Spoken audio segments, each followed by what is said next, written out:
അഭിവന്യ Thomas Samuel തിരുമേനി, ഏറെ ബഹുമാനമുള്ള വൈദിക ശ്രേഷ്ഠർ, സഭാവിശ്വാസികളെ, കർത്താവായ യേശുക്രിസ്തുവിൻ്റെ നാമത്തിൽ സ്നേഹവന്ദനം. നമ്മുടെ ഇടവകയുടെ 175ാമത് വാർഷിക ആഘോഷങ്ങളുടെ ഭാഗമായി നടക്കുന്ന രാഗഗീത എന്ന ഈ സംഗീത പ്രോഗ്രാമിൽ നമുക്ക് ലഭിച്ചിരിക്കുന്ന വിശിഷ്ടാതിഥി ഏറെ ബഹുമാനമുള്ള അനുഗ്രഹീത ഗാനരചയിതാവായ ബ്രദർ ചാൾസ് ജോണിനെയാണ്. നമ്മുടെ ക്ഷണം സ്വീകരിച്ച് സന്തോഷത്തോടെ കൃത്യസമയത്ത് കടന്നു വന്നു. അദ്ദേഹം റാന്നി സ്വദേശിയാണ്. തൻ്റെ 14ാമത്തെ വയസ്സിൽ ഗാനരചന ആരംഭിച്ചു. യൗവനകാലത്ത് തിരുവല്ല മെഡിക്കൽ മിഷൻ വാഴൂർ ബ്രാഞ്ചിലെ അക്കൗണ്ട്സിൽ ജോലിയിൽ പ്രവേശിച്ചു. എന്നാൽ വൈകാതെ ജോലി രാജിവെച്ച് പൂർണ്ണ സുവിശേഷകനായി തീർന്നു. 100-ൽ പരം ഗാനങ്ങൾ ക്രൈസ്തവ സമൂഹത്തിന് നൽകിയ വ്യക്തിത്വമാണ് പ്രിയ സഹോദരൻ്റേത്. സുവിശേഷകൻ, പ്രഭാഷകൻ, ഗാനരചയിതാവ്, സംഘാടകൻ, ഉപദേഷ്ടാവ് എന്നീ നിലകളിൽ ശ്രദ്ധേയനാണ് ഇദ്ദേഹം. നാഗൽ അവാർഡ്, ക്രൈസ്തവ സാഹിത്യ അക്കാദമി അവാർഡ്, ഗ്രേസ് മിനിസ്ട്രിയുടെ അനുഗ്രഹ സേവാ അവാർഡ്, ക്രൈസ്തവ സാംസ്കാരിക വേദി അവാർഡ് എന്നിവ അദ്ദേഹത്തിന് ലഭിച്ചിട്ടുണ്ട്. ഭാര്യയും 2 മക്കളും ചേർന്നാണ് അദ്ദേഹത്തിൻ്റെ കുടുംബം. മകൻ ജോൺ ലീ ഒരു മികച്ച പാട്ടുകാരനാണ്. വളരെ സ്നേഹത്തോടെ, ആദരവോടെ പ്രിയ സഹോദരനെ തോലശ്ശേരി ഇടവകയിലേക്ക് സ്വാഗതം ചെയ്യുന്നു. നാം നിത്യം ഉപയോഗിക്കുന്ന പല പാട്ടുകളും രചിച്ചത് ബ്രദർ ചാൾസാണ്. അദ്ദേഹം എഴുതിയ ദൈവകൃപയിൽ ഞാൻ ആശ്രയിച്ചു എന്ന പാട്ട് ഇപ്പോൾ കൊയർ ആലപിക്കുന്നതാണ്. അതിനുശേഷം ബ്രദർ ചാൾസ് സഹോദരൻ വചന ശുശ്രൂഷ നിർവഹിക്കും. അതിനായി സഹോദരനെ സ്വാഗതം ചെയ്യുന്നു. ഈ പാട്ട് നമുക്ക് എഴുന്നേറ്റ് നിന്ന് കൊയറിനോടൊപ്പം ഒന്നിച്ച് പാടാവുന്നതാണ്.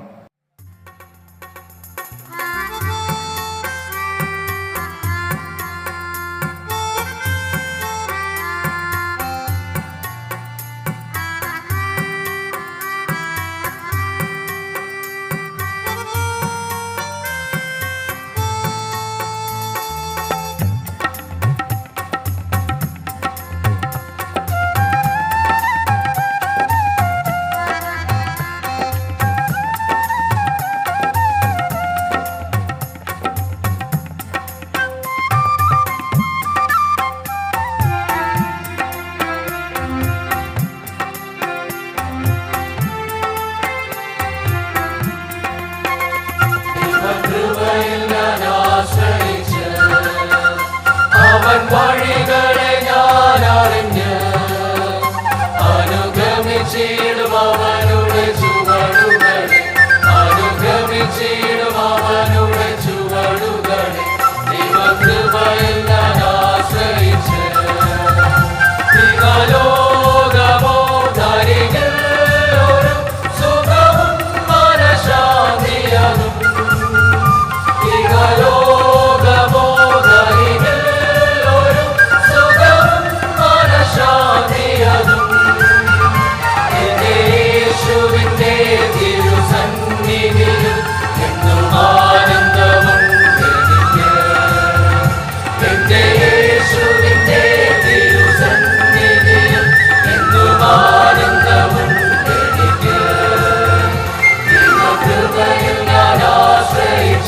അനുഗമിച്ചിടും അവനുടെ ചുവടുകളെ ദൈവകൃപയിൽ ഞാൻ ആശ്രയിച്ച് എത്ര നല്ലവൻ മതിയായവൻ എന്നെ കരുതുന്ന കർത്തനവൻ എത്ര നല്ലവൻ മതിയായവൻ എന്നെ കരുതുന്ന കർത്തനവൻ എന്റെ ആവശ്യങ്ങളെല്ലാം അറിഞ്ഞിടുന്ന ഏറ്റവും അടുത്ത സഹായകൻ എന്റെ ആവശ്യങ്ങളെല്ലാം അറിഞ്ഞിടുന്ന ഏറ്റവും അടുത്ത സഹായകൻ ദൈവകൃപയിൽ ഞാൻ ആശ്രയിച്ച് അവൻ വഴികളെ ഞാൻ അറിഞ്ഞ് അനുഗമിച്ചിടും അവരുടെ ചുവടുകളെ അനുഗമിച്ചിടും അവരുടെ ചുവടുകളെ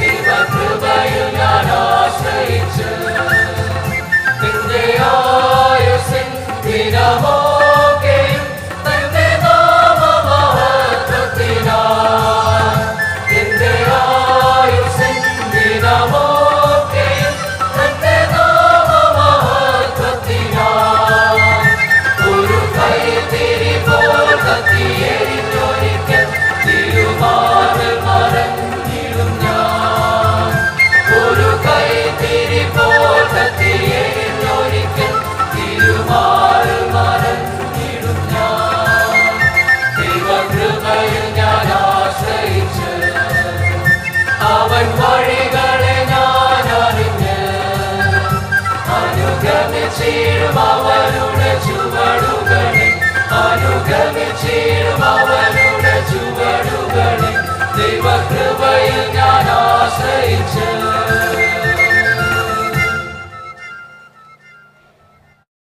കർത്താവായ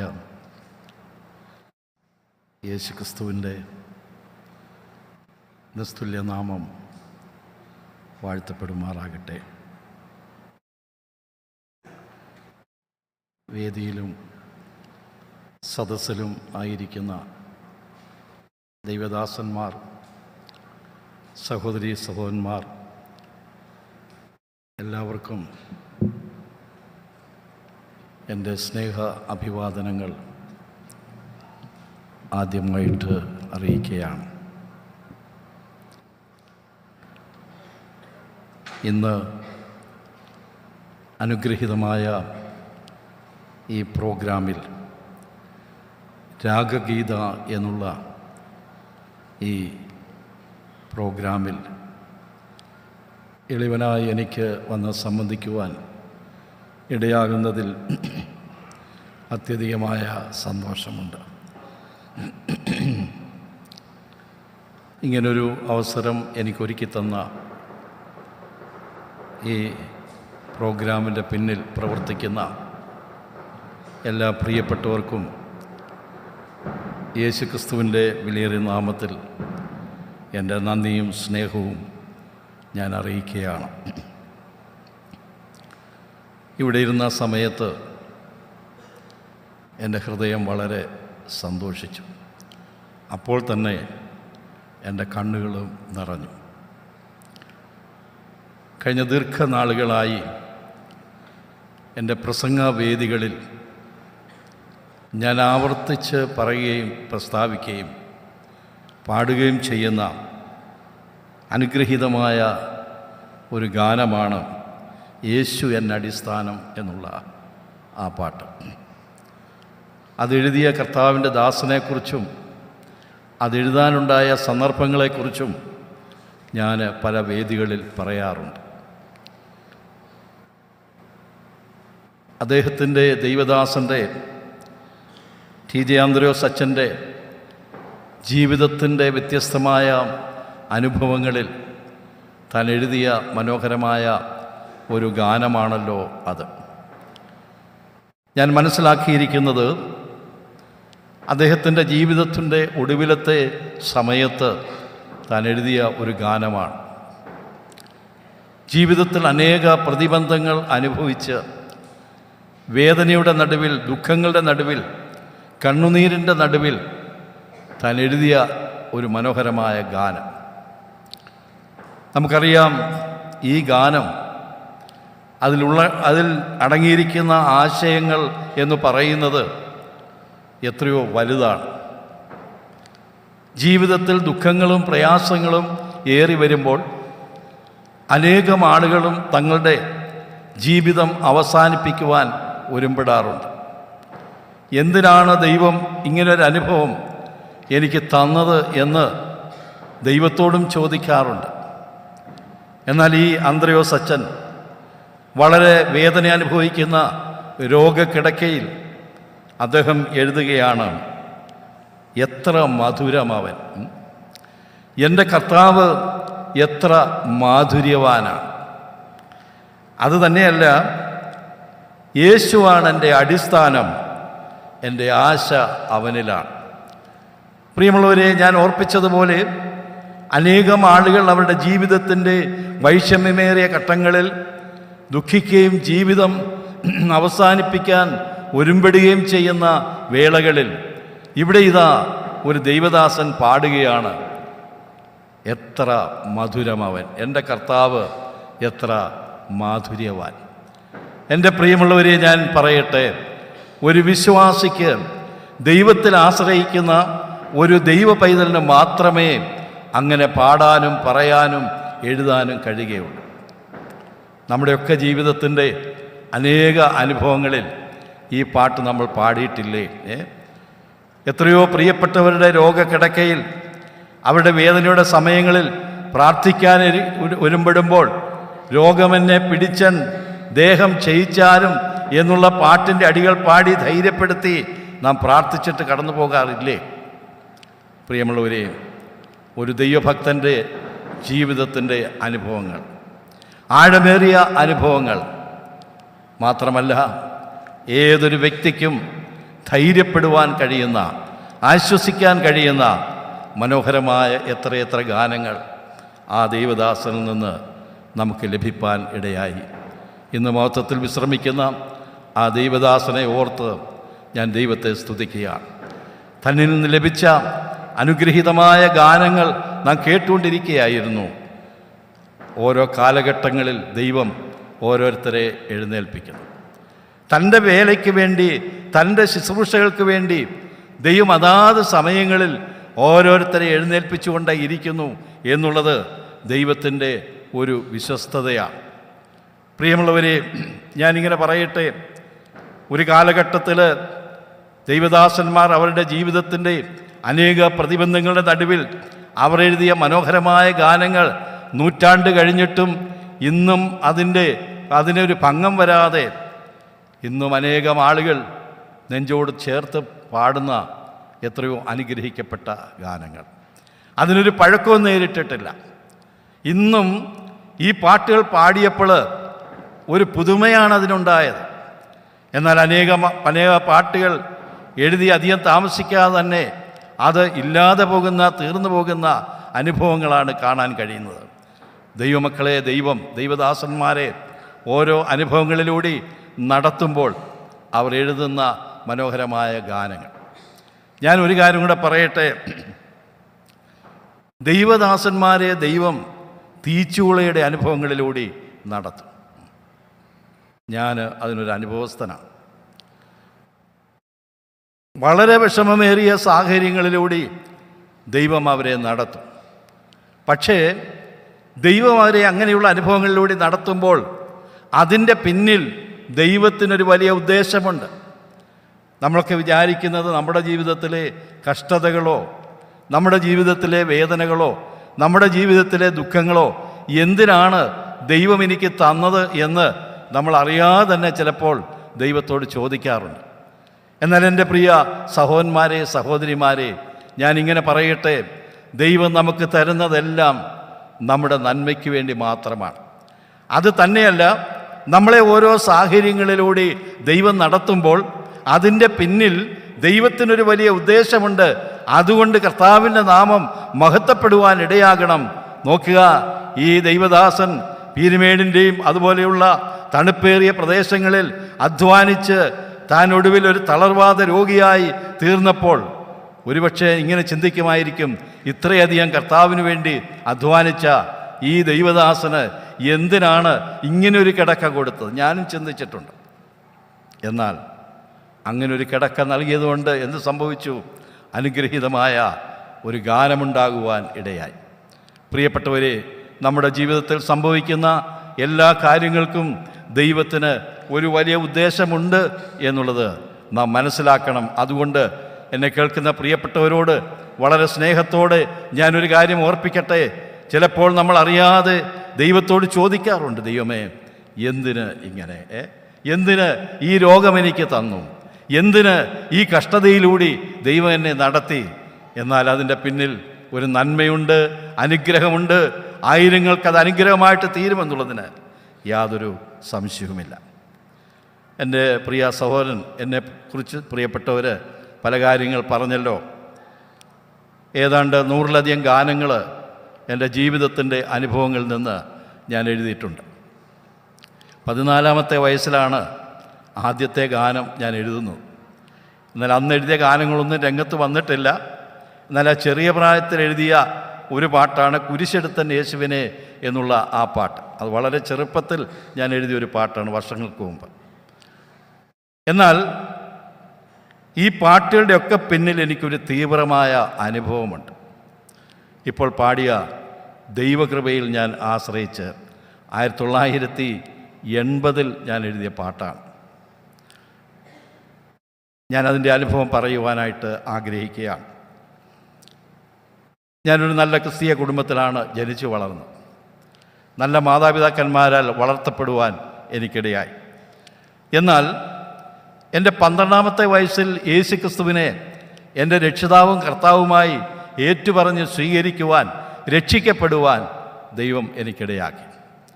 ആ നാൾ മുതൽ എനിക്കുണ്ടായിരുന്ന ഒരു പ്രത്യേകത, ജീവിതത്തിലെ ഏതു കാര്യങ്ങളും ദൈവത്തോട് ചോദിച്ച് വാങ്ങിക്കുന്ന ഒരു ആശ്രയ ജീവിതം എനിക്കുണ്ടായി.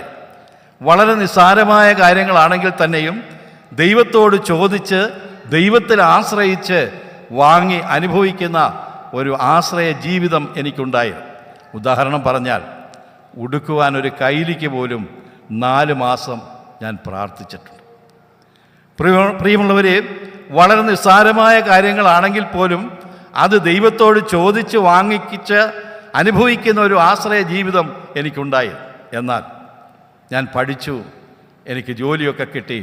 പ്രിയ സഹോദരൻ ഓർപ്പിച്ചതുപോലെ തിരുവല്ല മെഡിക്കൽ മിഷൻ ഹോസ്പിറ്റലിൽ ഒരു ഫാർമസിസ്റ്റായിട്ട് ഞാൻ 16 വർഷം ജോലി ചെയ്തു.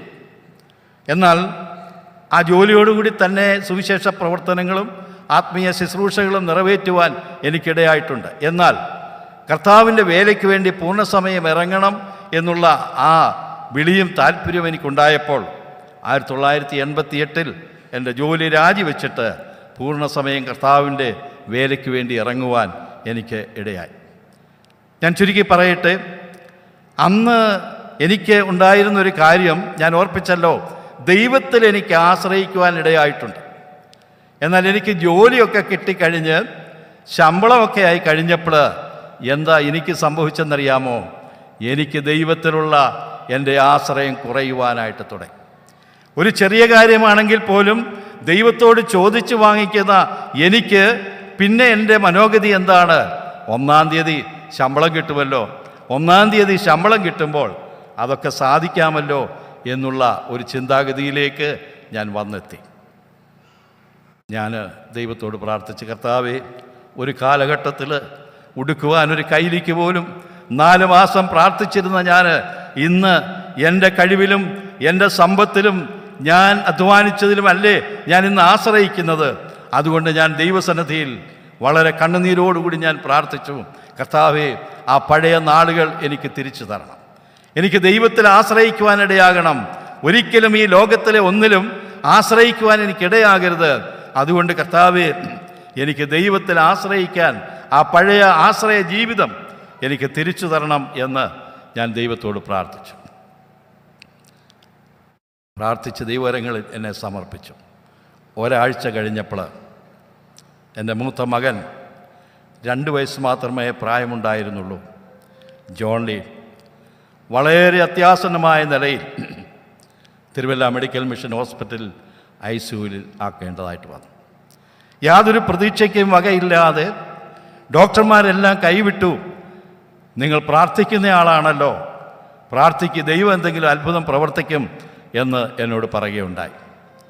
യാതൊരു പ്രതീക്ഷയുമില്ലാതെ 2 വയസ്സ് പ്രായമുള്ള പിഞ്ചു കുഞ്ഞിനെ ഞങ്ങളവിടെ അഡ്മിറ്റ് ചെയ്യുക മാത്രമല്ല, ഡോക്ടർ പറഞ്ഞു, ഒരു കാര്യം ചെയ്യ്, ഈ കുഞ്ഞിനെ ഞങ്ങൾ ഐസിയുലേക്ക് മാറ്റാൻ പോകുകയാണ്, അതുകൊണ്ട് നിങ്ങൾ ആ കുഞ്ഞിനെ എടുത്തുകൊണ്ട് പോവാ, അവിടെ ഐസിയുലാക്കാം എന്ന് പറഞ്ഞു. കുറച്ചുകൂടെ പരിചരണം കിട്ടട്ടെ എന്ന് വിചാരിച്ചു. ഞാനും എൻ്റെ ഭാര്യയും ഞങ്ങൾ 2 പേരും ആ പിഞ്ചു കുഞ്ഞിനെ എടുത്തുകൊണ്ട് ആ ഐസിയുവിൽ കൊണ്ടാക്കി. അവിടെ ആ ഐസിയുവിൽ കൊണ്ടാക്കിയതിന് ശേഷം ഞാൻ അവിടെ നിന്ന് ഒരു വാക്ക് പ്രാർത്ഥിച്ചു, കർത്താവേ, ഇനി അടുത്ത നിമിഷം എന്താണ് കേൾക്കാനായിട്ട് പോകുന്നത്? ഒരു പക്ഷെങ്കിൽ ഈ പൈതലിൻ്റെ മരണവാർത്തയായിരിക്കും കേൾക്കാൻ കഴിയുന്നത്, എങ്കിലും ദൈവമേ അവിടുന്ന് സഹായിക്കണം എന്ന് പറഞ്ഞ് പ്രാർത്ഥിച്ച് അവിടുന്ന് അഡ്മിറ്റ് ചെയ്തിരുന്ന മുറിയിലേക്ക് ഞാനും എൻ്റെ ഭാര്യയും കടന്നു വന്നു. എൻ്റെ പ്രിയമുള്ളവരെ, അന്ന് രാത്രി മുഴുവൻ വെളുക്കോളം ഞങ്ങൾ ആ മുറിയിലിരുന്ന് പ്രാർത്ഥിച്ചു.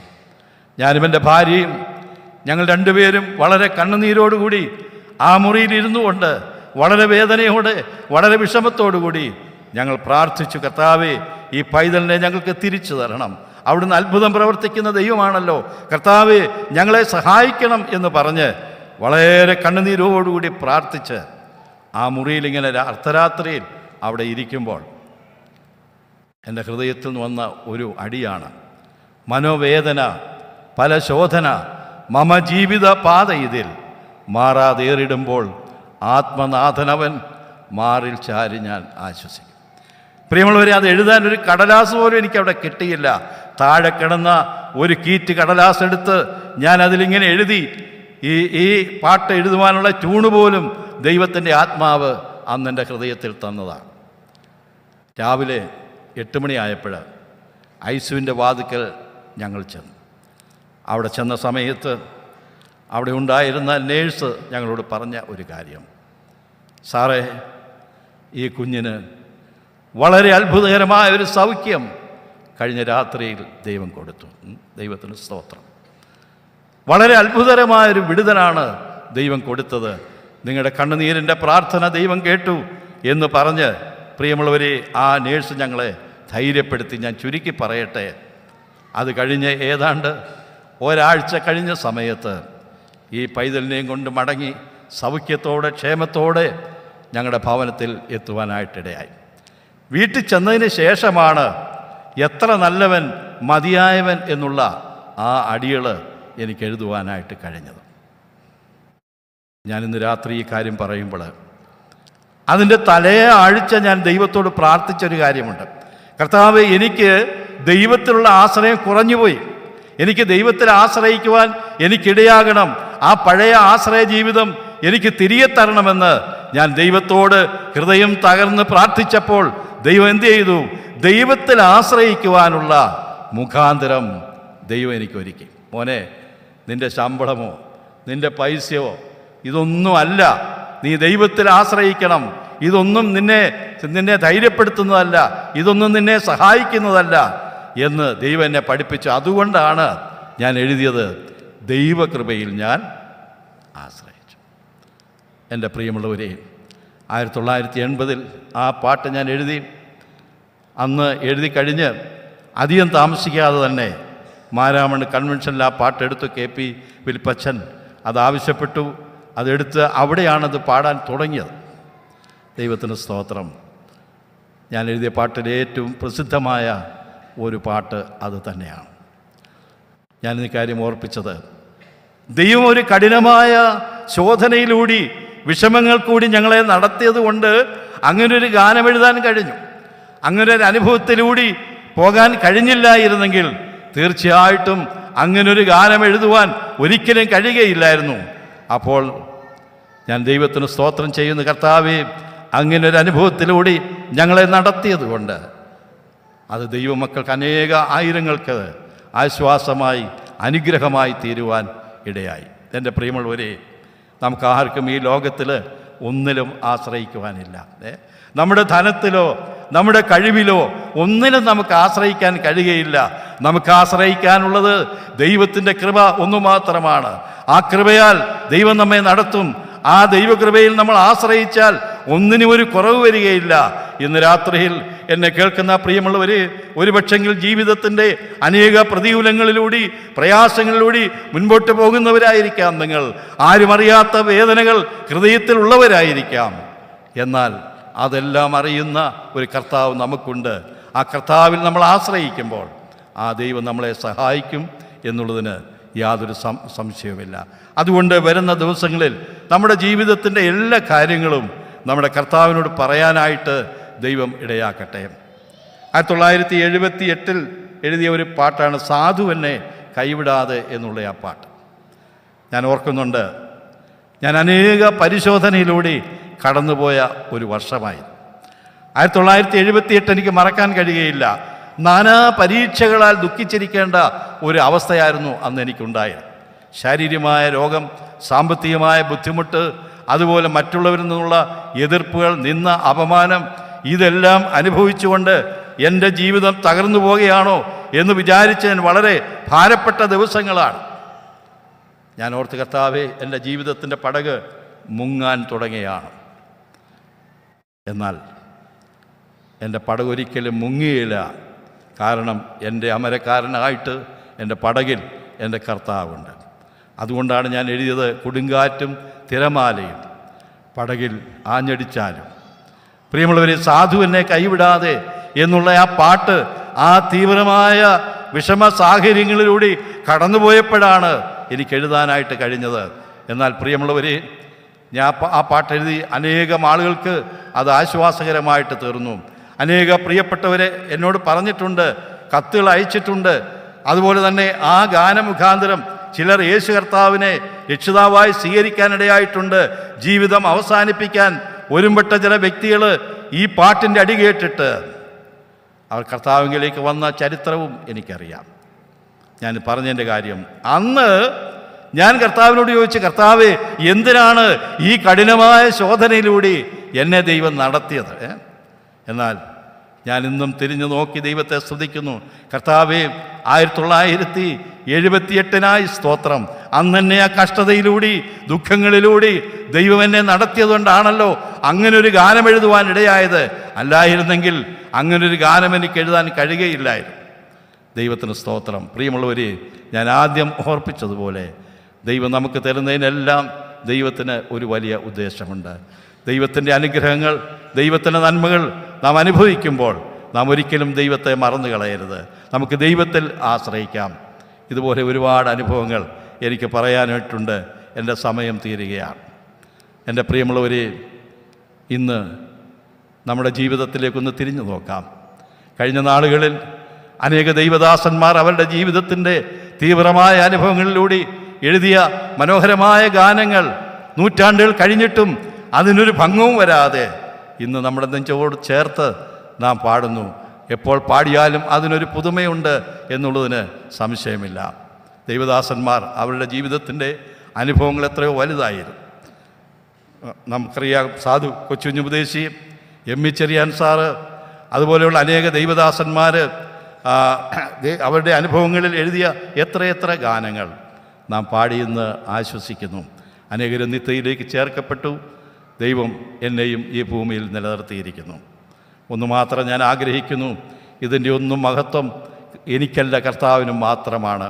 ഈ പാട്ടുകളൊക്കെ ഞാൻ എഴുതിയെന്ന് ഞാൻ അവകാശപ്പെടുന്നില്ല. പിന്നെയോ എന്നെക്കൊണ്ട് കർത്താവ് എഴുതിച്ചതാണ്. ജീവിതത്തിൻ്റെ ഓരോ അനുഭവങ്ങൾ തന്ന് ദൈവം എന്നെ ഈ പാട്ടുകൾ എഴുതിച്ചതാണ്. അതുകൊണ്ടാണ് ഇന്ന് അനേകർക്കത് പാടുവാനും ആശ്വസിക്കുവാനും ഇടയാകുന്നത്. നമുക്ക് ഇന്ന് ദൈവത്തെ സ്തുതിക്കാം. TJ അന്ത്രയോസ് അച്ഛനെ ദൈവം നമുക്ക് തന്ന ആ ദൈവത്തിൻ്റെ ദാനത്തിനായി നമുക്ക് സ്തോത്രം ചെയ്യാം. അങ്ങനെയുള്ള അനേക ദൈവദാസന്മാരെ നമുക്ക് ദൈവം തന്നു, കാലാകാലങ്ങളിൽ ദൈവം തന്ന് ഈ ശുശ്രൂഷ നിർവഹിക്കുന്നു.